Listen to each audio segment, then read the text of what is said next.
திருக்குறளை கையிலேந்தி பவனி வந்தார். பஞ்சம் நிறைந்த நெஞ்சங்களை திருத்திடவே அஞ்சாமல் அனைவரையும் படிக்க வைத்தார். முக்கணியின் சுவை போல் முத்தமிழ் தந்தார். முக்கணியின் சுவை போல் முத்தமிழ் தந்தார். மூடி வைத்த தேனினை பருகிட செய்தார். ஈரடியில் எச்சரிக்கை விடுத்தான் வள்ளுவன். ஈரடியில் எச்சரிக்கை விடுத்தான் வள்ளுவன். எல்லா உயிர்களும் இன்புற்று வாழணும் என்றார். தத்துவங்களை கருவாய் வைத்தான் வள்ளுவன். தீராத மனவழிகளை தீர்த்திட செய்தார். நோய் தீர்த்திடும் மருந்தாகும் அவன் கருத்து. நோய் தீர்த்திடும் மருந்தாகும் அவன் கருத்து. பொய்த்திடாமல் கூட்டியிருக்கும் அவன் எழுத்து. ஆண்டான் முதல் அடிமை வரை ஒன்று என்றார். அனைத்திற்கும் நீதியினை வகுத்து தந்தார்.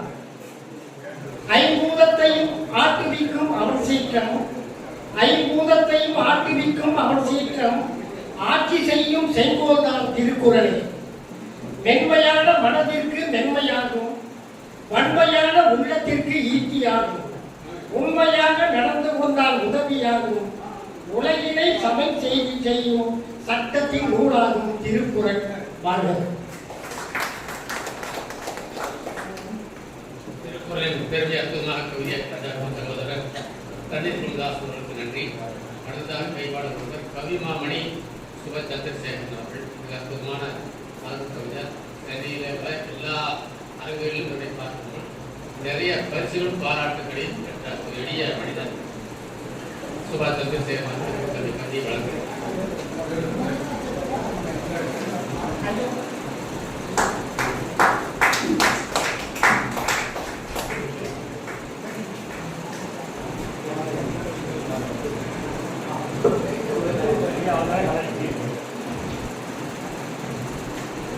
ஆனந்தத்தை தன் பெயரிலே வைத்திருக்கும் பொள்ளாச்சி சண்முகானந்தம் ஐயாவின் தலைமை உள்ளிட்ட அவையை வணங்கி தண்ணீர் வந்து போனது. நான் தண்ணீரை தான் பாடப்போகிறேன். இது ஒரு கவிதை போட்டியில் பரிசு பெற்ற கவிதை.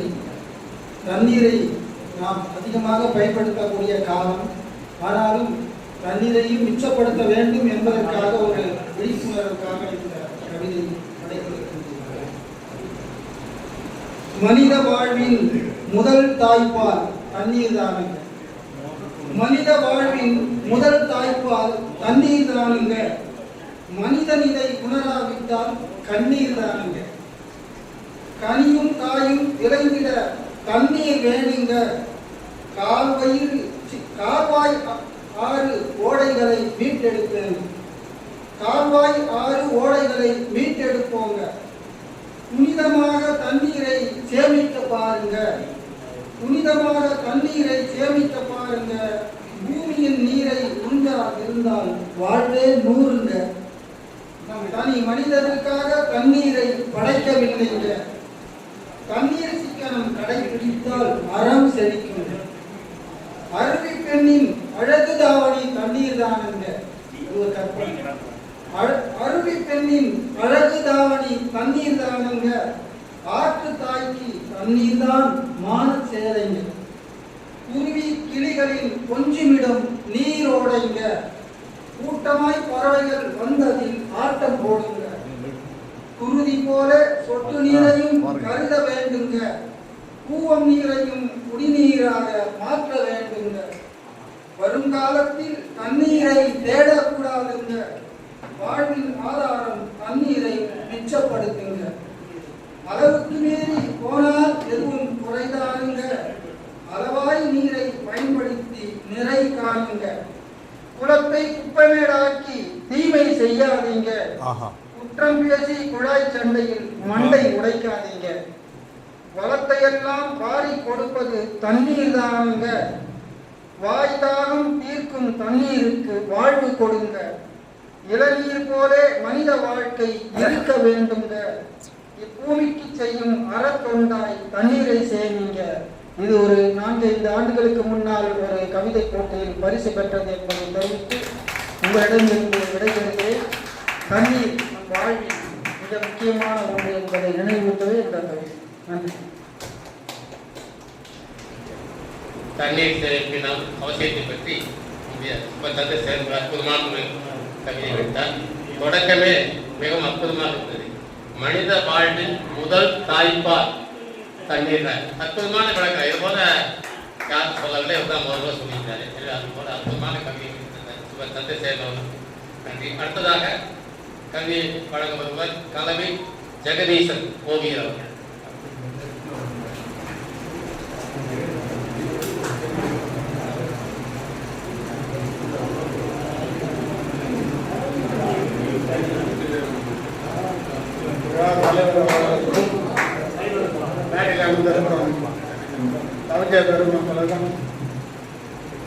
கூட்டத்திற்கு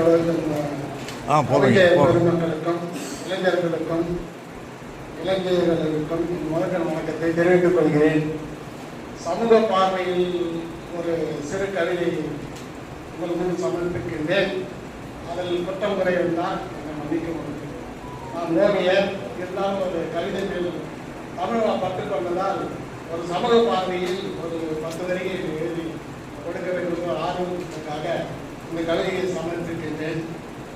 வறண்ட பூமிக்கு வறட்சி மீது அக்கறை, வருடி பெருக்களுக்கு வறுமை மீது அக்கறை, சொத்து பிரிக்கும் போது சொந்தத்தின் மீது அக்கறை, அதிகாரத்தில் அரசாளுபவர்களுக்கு அரசியல் மீது அக்கறை, உழைப்பை புரிஞ்சும் முதலாளிக்கு தொழிலாளி மீது அக்கறை, சமுதாயத்தை அழிப்பவர்களுக்கு மதத்தின் மீது அக்கறை, தமிழ் பால் அக்கறை கொண்டதால் வாணிக்கு அக்கறை உண்டு, தமிழுக்கு எக்கறையும் இல்லை.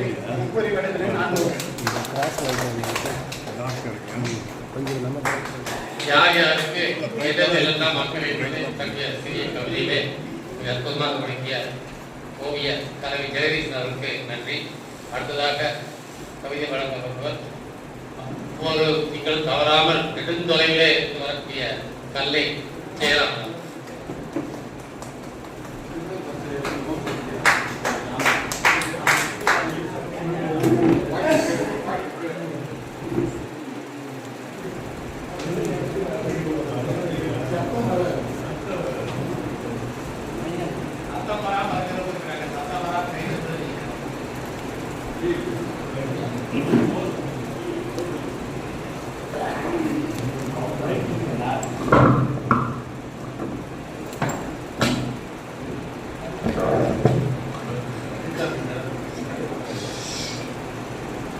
அறிவார்ந்த சபைக்கு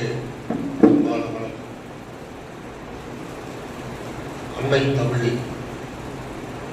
தமிழ் ஆண்டுகள் கோடியாயும் அப்படியேதான் இருக்கு. இந்த கவிதை தலைப்பு உழைப்பையே கொடுத்து உழைப்பை சாதாரண நிலையில அந்த மாதிரி ஆண்டுகளுக்கு முன்னாடி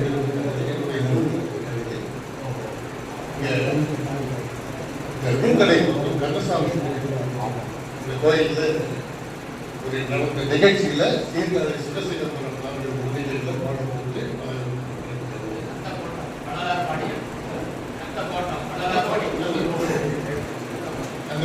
அங்க நடந்த உழைப்பு பற்றி தான். இப்போ வந்து வேலை இல்லாமல் அதிகமாக வேலை இல்லாமல் ஐடி பீரியட் எல்லாம் வந்து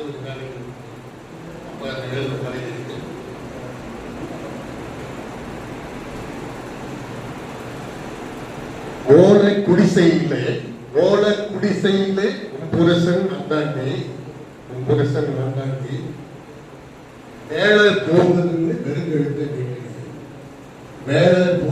வெறுங்கெழுத்தை நீக்கினீங்க பன்னீர் தெளிப்பேன்னு எண்ணித்தான் வந்தவனே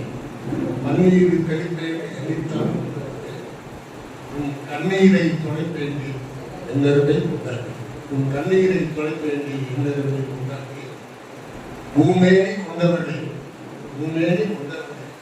பூந்திரிப்ப காட்டினீங்க நீ சிரிச்சு நாளாச்சு தீ எரிஞ்சு கரியாச்சு பை நிறைய பணத்தோட கை நிறைய பூவோட கை மாசம் வருதைன்னு தக்கணின்னு பார்த்தவர்கள் வேலை தேடி போனேன்டி, வேலை தேடி போனேன்டி, வீதியெல்லாம் அலைஞ்சேன்டி, வேலை கிடைக்கலையே காலெல்லாம் வலிக்குது, வேலை கிடைக்கலையே காலெல்லாம் வலிக்குது.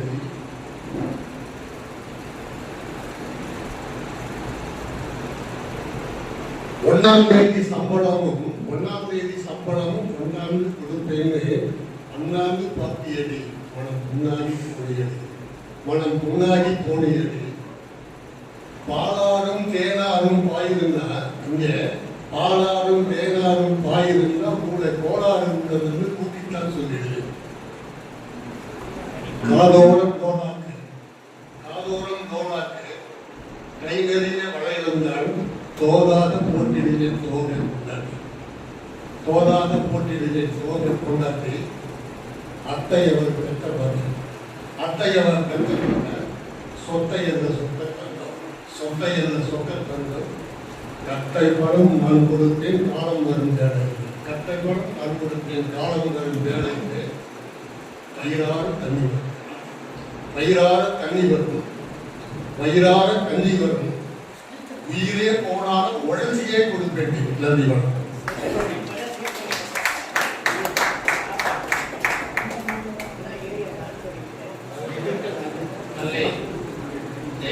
அற்புதமான கவிதை எழுதினார். அது இந்த கவிதை வந்து கத்த கோட்டத்திலே தெய்வம் மாதிரி அருளிய கோவிலே இந்த கவிதையை சொன்னார்கள்.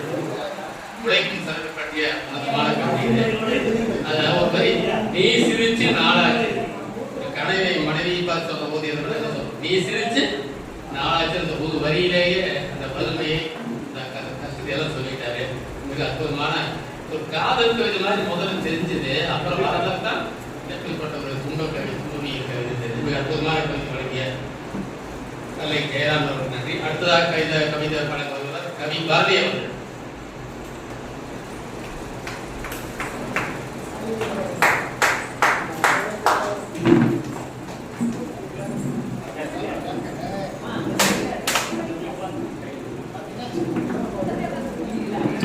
முதலில் எனது தாய்மொழி தமிழுக்கு வழக்கத்தை கூறிக்கொண்டு தலைநகர் தமிழ்ச்சங்கத்தின் நிர்வாகியான இங்கே ராஜபாணி அவர்கள் அனைத்து கவிதை புத்தகங்களுக்கும் பொதுவான திருவள்ள இலக்கிய பேரவை நிறுவனர் திரு உண்ணாவிரசையாளர் தலைவர் ஜெயராமன் ஐயாவதற்கும் இளஞ்செய்தியாளருக்கும் மற்றும் சிங்கவதற்கும் மற்றும் அனைத்து உறுப்பினர்களுக்கும் எனது உழைக்காமல் இருந்தால் எப்படி என்பதை கவிதையாக பலவர்கள். விதைக்காமல் போனால் அறுவடை, விதைக்காமல் போனால் அறுவடை, உழைக்காமல் இருந்தால் உயர் என்பது, மணிக்கு இல்லையே பண்பு என்பது, உண்ணும் உணவில் ஜாதிகளே, உண்ணும் உணவில் ஜாதிகளே, சாதித்து குடிப்போது வேலிகள் ஏது, கடல் நீரை ஆவியாக மழையும் ஏது, மீண்டும் வந்து மண்ணில் விடாமல் பலம் ஏது, காற்றோடு தீண்டாமல் போனால் மலரின் வாசம் ஏது, கொஞ்சி மனிதர தாய்க்கு செய்தி வேலிக்கு ஏது, ஒற்றுமை இலையை நற்பை என்பது ஏது, தனிமரமாய் நின்றால் தோப்பு என்னும் சொல்லியது, இதை அறிந்து உனக்கு உயர்ந்துவிட்டது, யாரோ உணர்த்து செல்லாத செயற்பாடு நிகழ்ந்தது, நிரந்தர அழுத்தம் இருந்த உனக்கு தலையது, ஊர் கூடி இருந்தால் தேரோட்டம் எது, பகுத்தறிவார் வாழ்வு நன்மைக்கு இடமே, எதிர்கால உன் பெயரை போட்டு புகழ, நல்லதை பூமிக்கு வழங்க, உன் மனதிற்கு இப்போது தடை. நன்றி கூறி உரைவேர்கள். நன்றி, வணக்கம்.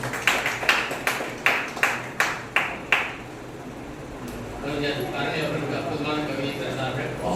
எடுத்தவர்களே, உழைக்காமல் இருந்தால் உயர்வேறு, விதைக்காமல் இருந்தால் அறுவடை ஏது என்ற கவிதையை அற்புதமாக தொடங்கினார். அதாவது கொஞ்சி மகிழ்ந்த தாய்க்கு சேயன்றி வேறியது. மிக சிறப்பான கவிதைகள் வழங்கிய கவிஞர் வரவேற்பு நன்றி. அடுத்ததாக நமது கவிஞர் தெய்வகாந்தி அவர்கள் கவிதை வழங்குவார்கள்.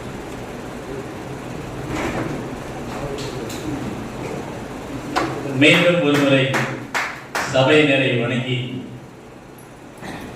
தமிழக அரசில் நம் தாய்க்கு 3ஆம் இடம் கொடுத்தார்கள். ஆனால் தலைநகர் தமிழ் சங்கம் எப்பொழுதுமே நம் தமிழ் தாய்க்கு முதலிடம் கொடுத்திருக்கிறது என்பதனை பெருமையோடு கூறிக்கொண்டு, அவர்களுக்கு நன்றி கூறிக்கொண்டு எனது கவிதையினை தொடங்குகின்றேன். தலைப்பு இன்றைய சொற்பொழிவாக இருக்கக்கூடிய சிற்றினம் சேராமை. 3 வெண்பாக்கள், எப்போதுமே ஒரு வெண்பா தான் சொல்லுவேன். நிறைய பேர் செந்தில்குமார் எல்லாம் நிறைய பேர் என்னப்பா ஒன்னொன்னா கொண்டு வர 2-3 சேர்த்து கொடுங்க அப்படின்னு சொன்னதுனால 3 வெண்பாக்கள் எழுதியிருக்கிறேன். உரைகள் கண்டிப்பாக இருக்கும். நீங்கள் கலைந்தால் மிகவும் மகிழ்ச்சி. சிற்றினம் சேராமை ஒரே தலைப்பிலே 3 வெண்பா. முதல் வெண்பா, நேரும் நிலத்தால் குணத்தை இழக்கும், நேரும் இனத்தால் நிறை குறை சேரும், மனிதருள் மாண்பினர் காப்பர் மனத்தை, இனிமை இயம்பும் இயல்பு. இது முதல் வெண்பா. அடுத்த வெண்பா, போரிடும் வேரினை பூமியில் தூவிடும், தூரினை வாரிட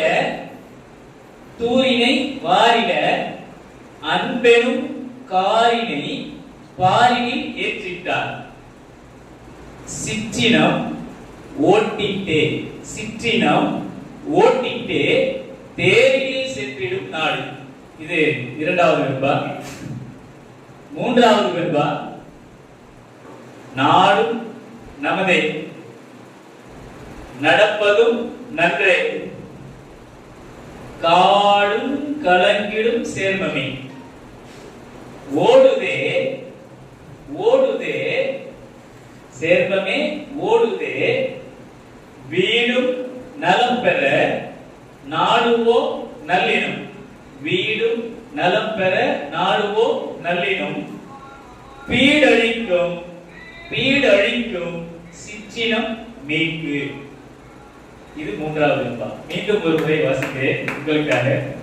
சிற்றினம் சேராமை, நேரும் நிலத்தால் குணத்தை இழக்கும், நேரும் இனத்தால் நிறைகுறை சேரும், மனிதருள் மாண்பினர் காப்பர் மனத்தை, இனிமை இயம்பும் இயல்பு, போரிடும் வேரினை பூமியில் தூவிடும், தூரினை வாரிட அன்பெனும் காரினை பாரினில் ஏற்றிட்டால், சிற்றினம் ஓட்டிட்டு தேரில் சென்றிடும் நாடு, நாடும் நமதே நடப்பதும் நன்றே, காடும் கலங்கிடும் சேர்மமே ஓடுதே, வீடும் நலம் பெற நாடுவோம் நல்லினம், பீடழிக்கும் சிற்றினம் நீக்கு. வாய்ப்புக்கு நன்றி. வணக்கம். அருமையான 3 வெண்பாக்களை வழங்கிய தம்பி கணபதி அவர்களுக்கு மிகுந்த நன்றி. இதுதான் கடைசி வெண்பால நாடும் பாத்தீங்கன்னா நாடும் போட்டு கடைசி நன்று மாமுன் நேர் எப்படி வரும், நாடும் அடுத்தது நன்றே, நாடும் முதல் வரியில அடுத்த வரி தொடக்கத்தில் நன்றி நடப்பது இடையூறுதா? சரி பரவாயில்ல, கரெக்டா தான் இருக்கு. அந்த இடத்துல ரொம்ப சந்தோஷம்.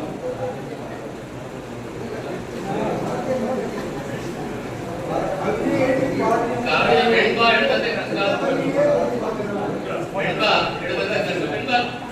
எழுபது பாடுறாரு. சந்தோஷம். சமீகால வெண்பாவை தான் பாடுறாரு. யாராவது கவிதை படிக்கிறீங்களா? ஓ காணையா தலைவரமாய் சென்று வந்திருக்காரா? அடுத்து மார்க்கோ பாண்டியன் அவர்கள் கவிதை வளர்ந்து எங்க இருக்கிறீங்க என்னன்னு உங்களுக்கே தெரியாத பெண்களுக்கு தெரியும். மார்க்கோ பாண்டியன்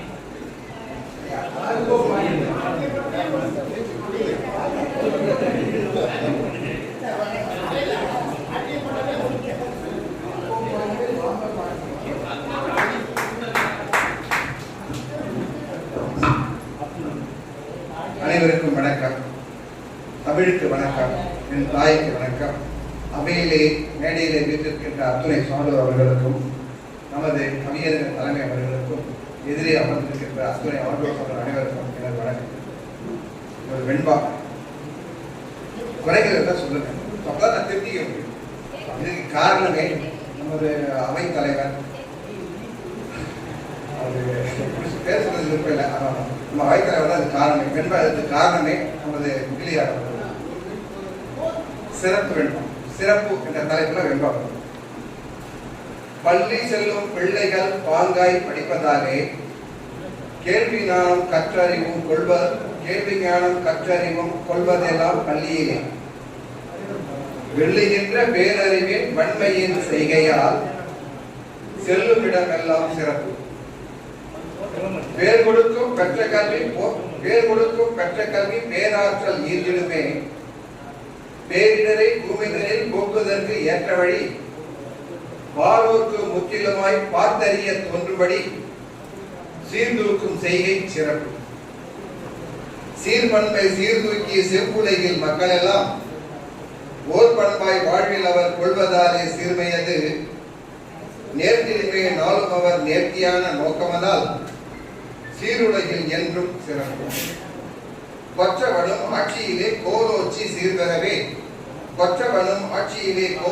சீர்பெறவே முற்றிலுமாய் மண்ணுகின்ற மாண்புடைய கொற்றவனும் முற்றிலுமாய் மண்ணுகின்ற மாண்புடைய கொற்றவனும் பற்றுடனே செய்வதாலே பேர் பெறுவான் மண்மீது சீர்செய்தே வாழ்வின் சிறப்பு. எவ்வுயிரும் வாழ்வினிலே யாங்கிலுமே ஒன்றென்பார் இவ்வுலகில் தம் செயலால் எங்கனமே அவ்வுயிர்கள் இவ்விடத்தில் ஆற்றலிலே என்றும் அவை மாறிடுதே செவ்வனேசை வாழ்வே சிறப்பு. குற்றமர வாழ்வினிலே கோபுரமாய்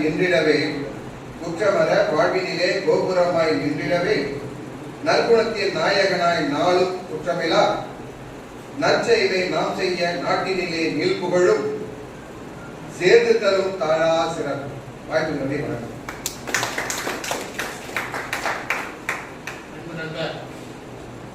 பாண்டி ரொம்ப சிறப்பான வெண்பாக்களை எடுத்து தந்தார்கள். ஒரு பிசினஸ்மேன் அதனால்தான் எல்லாரும் காய்ச்சீராகவே வெண்பாவட்டனால் அவர்கள் இல்லாமல் அற்புதமான வெண்பாக்கள் 4 வெண்பாக்களுமே நாங்கள் அத்தனை நான் இப்பதான் அந்த வெண்பாவில் கொடுத்துருக்காரு. இத்தனை நாள் வேற மாதிரி எழுதியிருந்தாரு, மரபுன்னு சொல்லிட்டு நம்ம எழுதுவாரு. இப்ப கொஞ்ச நாளா அருமையான வெண்பாக்களை படுத்தி வருகிறார். அதே எல்லாரும் காய்ச்சீரா கொடுத்ததும் மீறிய ஜாக்கிரதை அவர் முன்ஜாக்கிரதை காட்டுகிறது. மிக அற்புதமான வெண்பாக்களை படித்து தந்தார் நண்பர் பாண்டியன் அவருக்கு நன்றி. அவர் வந்தது தெரியாது, இப்ப நடைபெறப்பட்ட ஓடி பாருங்க ஒரே நாள் பல அமைப்புகள் போடக்கூடிய போராட்டம் தெரியல. அடுத்ததாக இளஞ்செழியன் நண்பர் இளஞ்செழியன் அவர்கள்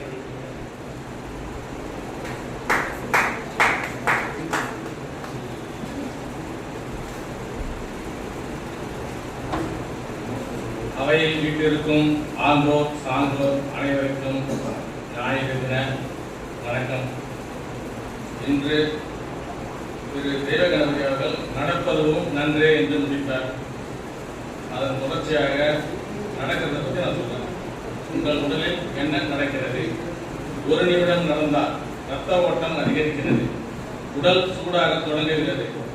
5 நிமிடம் நடந்தால் மனநிலை மேம்படுகிறது, மகிழ்ச்சி தரும் ஹார்மோன்கள் வெளியிடப்படுகின்றன. 10 நிமிடம் நடந்தால் கார்டிசோல் குறைகிறது, அமைதியான உணர்வு ஆரம்பமாகிறது. 15 நிமிடம் நடந்தால் இரத்த சர்க்கரை அளவு குறைகிறது, குளுக்கோஸ் கட்டுப்பாட்டுக்கு உதவும். 30 நிமிடம் நடந்தால் கொழுப்பு எரிப்பு தொடங்குகிறது, உடல் சக்தி மேம்படுகிறது. 45 நிமிடம் நடந்தால் அதிக சிந்தனைகள் குறைகின்றன, மன தெளிவு அதிகரிக்கிறது. 60 நிமிடம் நடந்தால் டோபமின் அதிகரிக்கிறது, மகிழ்ச்சி மற்றும் உந்துதல் உணர்வு கிடைக்கிறது. எனவே அனைவரும் நடந்து பழகுங்கள். நன்றி, வணக்கம். கவிதைகள் நான் கவிதை படிப்பார் இவர் பழைய காலத்துல பாத்தீங்கன்னா நம்முடைய பழைய காலத்தில் மருத்துவத்தை ஜோதிடத்தையெல்லாம் கவிதைகளால் தான் எழுதினாங்க. அதனாலதான் பல ஆயிரம் ஆண்டுகளானால் நினைச்சது. மருத்துவத்துக்கு பழைய காலத்தில் திருமூலர்கள் பாத்தீங்கன்னா இந்த 3000 ஆண்டுகள் இருக்குதுன்னா அவங்க எல்லாமே மரபு கவிதைகள் எழுதுனாலும் ஜோதிடம் இதெல்லாம் புது கவிதை போட்டாங்க. எத்தனை நாள் நமக்கு தெரியாது. அப்படிப்பட்ட மருத்துவ நூல்ல ஒன்று சுட்டிட்டு வந்தார் நினைக்கிறேன்.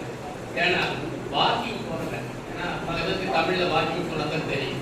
எனவே இந்த நடைப்பயிற்சியினால் நன்மைகள் என்ன, 10 நிமிஷம் போனாங்க, 20 நிமிஷம் போனாங்க, 30 நிமிஷம் போனாங்கன்னா இங்க சொல்லணும். ஏன்னா எல்லாருமே சர்க்கரை வியாபாரிகள், சர்க்கரை இல்லாதவங்க யாருமே பெரும்பாலும் இங்க இல்லை. அதனால பயனுள்ள குறிப்பை கவிதையாக முடித்துக்கங்க. அன்பு நண்பர் இளஞ்செழியன் அவர்களுக்கு நன்றி. அடுத்ததாக அவருடையவர் தன்னுடைய பொறுப்பை எனக்காக வழங்கிவிட்டு தாமதமாக வந்திருக்கூடிய அன்பு சகோதரர் முனைவர் மா செந்தில்குமார் அவர்.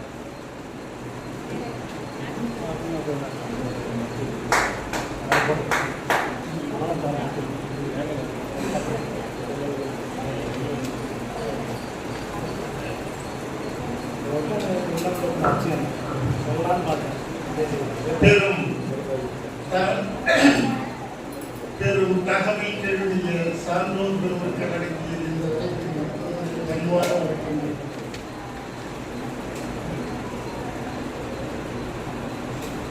கவிதை தலைப்பு மாற்றத்திற்கு உள்ளான மாற்றம். இயற்கையின் நியதியில் மாற்றம் என்பதே மாறாதிருப்பது. மாறும் உலகின் மகத்துவம் உணர்ந்தோர் மாற்றத்தை கண்டு உடைந்து விடமாட்டார். நாட்டில் நடக்கும் எவ்வகை மாற்றமும் இயல்பாய் அமைந்தது என்றே எடுத்துக் கொள்வோம். சற்றும் எதிர்பாராது நடக்கும் திடீர் நிகழ்வாய் ஒரு போரை போலவும் புயலை போலவும் மூண்டு வந்து நம்மை எந்த மாற்றமும் மூழ்கடித்து விடக்கூடும். எந்த மாற்றமும் நம்மை மூழ்கடித்து விடக்கூடும். தழைத்த மரமாய் நிறைந்த சுகங்கள் இயற்கையின் சுழற்சியால் மொட்டை மரமாய் முதிர்ந்த சரகாய் மாறி போகவும் கூடும்.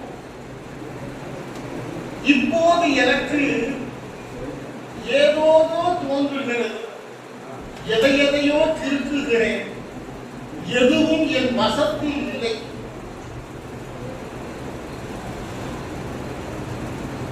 எதையுமே அறியாமல் நான் வேறொருவனாக மாற்றி அமைக்கப்பட்டுக் கொண்டிருக்கிறேன்.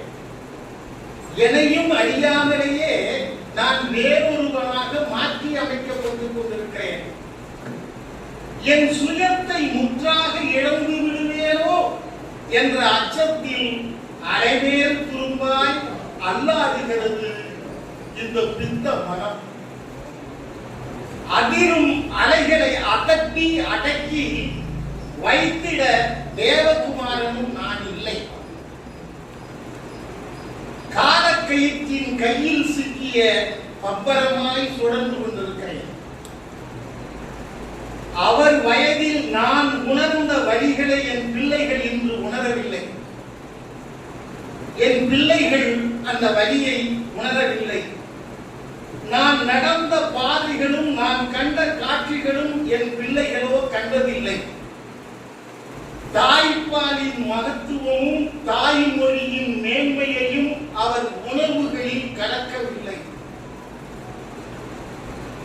போர்க்கலையில் வல்லவனை தளபதியாய், பேரறிவு கொண்டவனை அமைச்சனாய் ஆக்கி வைக்க வேண்டும் என்ற நல்லறிவும் அவர்களுக்கு இல்லை.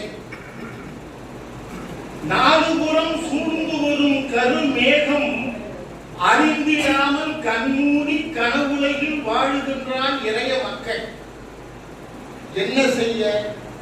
மாறி வரும் சூழலுக்கு என்னை நானே மாற்றிக்கொள்ள முயல வேண்டும். மாற்றம் ஒன்று அமைந்து வரும், மாற்றம் என்று அமைந்துவிடும் ஏமாற்றத்தை எதிர்கொள்ள பழக வேண்டும். நான் முற்றாக சுயமிழந்து மாற்று மொழிக்காரனாக நான் மாற்று மொழிக்காரனாக மாறும் முன்னே என் கண் மூடிவிட வேண்டும். நன்றி, வணக்கம்.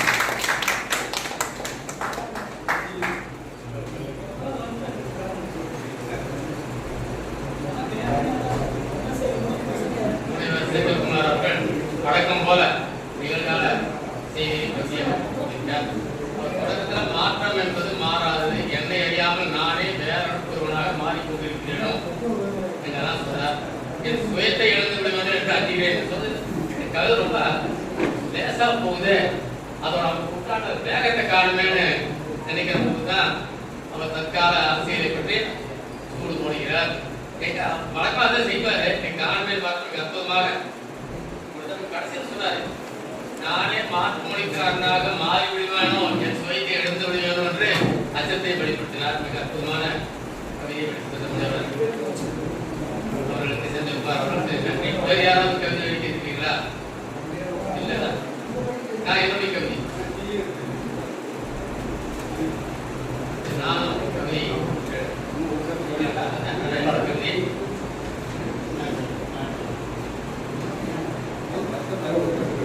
பெண்கள் காணுங்கள். கற்பனை என்னும் தேரேறி ககன வெளியில் மலம் வந்து அற்புத காட்சிகள் பல கண்டு அழகாய் கவிதைகள் தீட்டிடுவேன். அறம் தழைக்க பாடிடுவோம், அல்லது தம்மை சாடிடுவோம். அறிவே தெய்வம் என சொல்வோம், அறியாமை எனும் பகை பெறுவோம். நாட்டு குழைக்கும் நல்லோரை நாவினிக்க வாழ்த்திடுவோம். நாட்டை சுரண்டுவோம், ஆட்சி நலிவடைகிறவே பாடிடுவோம். சமுதாயத்தில் மறுமலர்ச்சி தலைத்திடச் செய்யும் எம்பாட்டு. அமைதியாக புரட்சிக்கு அடிகோருவதும் எம்பாட்டு. தளர்வுற்ற நெஞ்சில் புத்துணர்ச்சி தலைத்திடச் செய்யும் எம்பாட்டு. இளைஞர்கள் உள்ளங்கள் புத்தெழுச்சி ஈடுபடச் செய்யும் எம்பாட்டு. சாதி மத இன பேதமெல்லாம் தகர்த்தெறிந்து சமத்துவத்தை மேதினியிலே நிலைநாட்டும் விந்தையை செய்யும் எம்பாட்டு. நாட்டுப்பற்றை மொழிப்பற்றை நாடும் வளர்க்கும் எம்பாட்டு. வாட்டமின்றி உழைக்கின்ற வலிமையை நல்கும் எம்பாட்டு. மூட நம்பிக்கை தனை ஒழித்து முன்னேற்றத்துக்கு வழியமைத்து நாடு வெற்றி தனை நோக்கி நடைபோடச் செய்யும் எம்பாட்டு. அடிமை அழகை தெய்வமாகவே ஆராதிக்கும் எம்பாட்டு. கடலாய் மாறி தீமைகளை தகித்து பொசுக்கும் எம்பாட்டு. நமக்கு தொழில் கவிதை நாட்டுக்கு உழைத்தல் என்றான் அமரகவி. நமக்கு அவன் சொல்லே வேதம், நாளும் பணிவோம் அவன் பாதம். வானம் எங்கள் காணிலம் வற்றா வாழியும் சிறிய குளம். வாலிலாவும் பூச்சென்று வருதியும் எமக்கு கைப்பந்து. பூமி எங்கள் தாய்மொழியாம், புண்ணிய நதிகள் பாதமுதான். மாமலைகளும் கைப்பொம்மை, வனவிலங்குகளும் எம்தோழர். தீயும் நீரும் ஒன்றமக்கு, தென்றலும் புயலும் ஒன்றமக்கு. மாயும் மனித வாழ்வை போல மறையாது என்றும் எம்பாட்டு. தொடுவானம் தான் எம் எல்லை, தொடக்கமும் முடிவும் எமக்கில்லை. கடவுள் கூட ஒரு விதத்தில் கவிஞன் என்பதில் ஐயமில்லை. ஞானத்திற்கே ஒளிவிளக்காய் நன்மையை நல்கிடும் எம்பாட்டு. காலத்தால் அழியா வரமாய் கடவுள் தந்ததே எம்பாட்டு. நன்றி.